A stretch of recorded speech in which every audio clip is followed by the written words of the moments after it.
আসসালামু আলাইকুম সবাই কেমন আছেন? আজকে আমি একটি করলার রেসিপি নিয়ে আসলাম, আর সেটা হচ্ছে করলার ঝোল। এই গরমে আসলে করলার ঝোলের এই তরকারিটা খুবই স্বাস্থ্যসম্মত এবং খেতেও কিন্তু খুবই ভালো লাগে, আর একটুও তিতা হবে না যদি আপনারা আমি যেভাবে রান্না করলাম সেভাবে যদি রান্না করেন।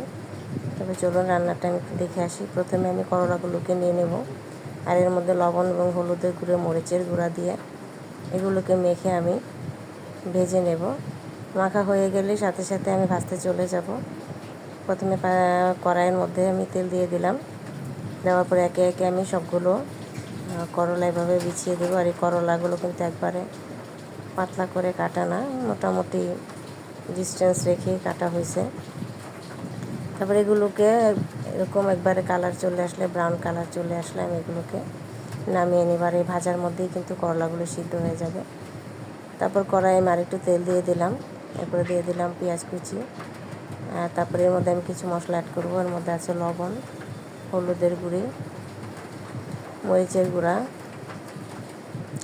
ধনিয়ার গুঁড়া, আর দিয়ে দেবো এখানে 1 চামচের মতন আদা রসুন বাটা।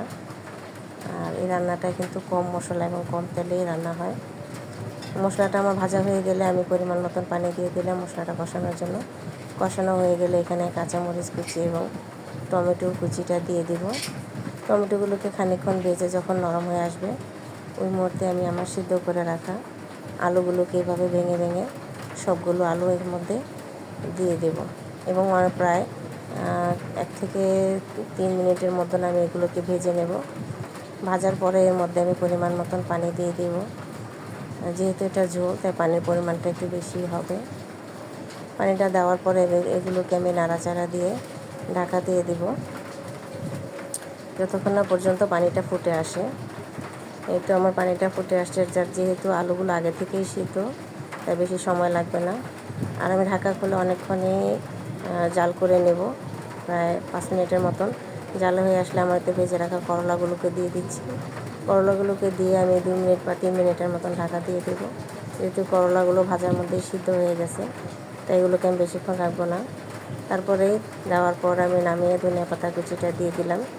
এখন আমি বাগার দিয়ে দেব, সেজন্য একটা কড়াই নিয়ে নিলাম। এর মধ্যে দিয়ে দিলাম রসুন কুচি, এর মধ্যে পেঁয়াজ কুচিটা ব্যবহার করব না।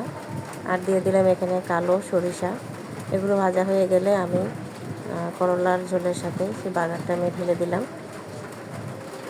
তো আমার করলার ঝোল রান্না করা একবারে প্রস্তুত।